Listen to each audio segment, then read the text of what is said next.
Mark chapter 11, the triumphal entry. When they were nearing Jerusalem at Bethphage and Bethany near the Mount of Olives, Jesus sent two of his disciples, saying to them, "Go into the village in front of you, and immediately as you enter it, you will find a donkey, a colt tied, which has never been ridden by anyone. Untie it and bring it here. If anyone asks you, 'Why are you doing this?' say, 'The Lord needs it, and immediately he will send it here.'" So they went away to the village and found a colt tied outside at a gate in the street, and they untied it.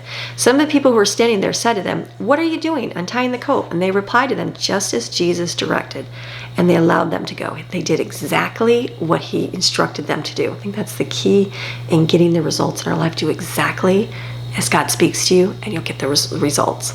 And many of the people spread their coats on the ground as an act of tribute and homage before a new king, and others scattered a layer of leafy branches, which they had cut from the fields, honoring him as Messiah. Those who went in front and those who were following him were shouting in joy and praise, "Hosanna, save, I pray. Blessed," which is praised and glorified, "is he who comes in the name of the Lord. Blessed is the coming kingdom of our father David. Hosanna in the highest heaven." Jesus entered Jerusalem and went to the temple, and after looking around at everything, he left for Bethany with the 12 disciples because it was already late in the day. On the next day, when they had left Bethany, he was hungry. Seeing at a distance a fig tree and leaf, he went to see if he could find anything on it. But he found nothing but leaves, for it was not the season for figs. He said to it, "No one will ever eat fruit from you again." And his disciples were listening to what he said. Jesus drives money changers from the temple. Then they came to Jerusalem, and he entered the temple grounds and began driving out with force the people who were selling and buying animals for sacrifice in the temple area, and overturned the tables of the money changers who made it a profit, exchanging foreign money for temple coinage, and the seats of those who were selling doves.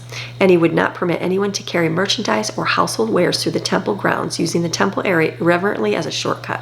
He began to teach and to say to them, "Is it not written, 'My house shall be called a house of prayer for all the nations,' but you have made it a robber's den." The chief priests and the scribes heard this and began searching for a way to destroy him, for they were afraid of him, since the entire crowd was struck with astonishment at his teachings. When evening came, Jesus and his disciples would leave the city, and in the morning as they were passing by, the disciples saw that fig tree, and it was withered from the roots up. And remembering, Peter said to him, "Rabbi, Master, look, the fig tree which you have cursed has withered." Jesus replied, "Have faith in God constantly. I assure you, most solemnly say to you, whoever says to this mountain, 'Be lifted up and thrown into the sea,' and does not doubt in his heart in God's unlimited power, but believes that which he says is going to take place, it will be done for him in accordance with God's will. For this reason, I am telling you, whatever things you ask for in prayer, in accordance with God's will, believe with confident trust that you have received them, and they will be given to you." I like that. Very important to not doubt. It's so easy. You can talk about the mountains, the obstacles in your life, and you can pray for them to be removed and thrown into the sea, but you try it, okay? Now try.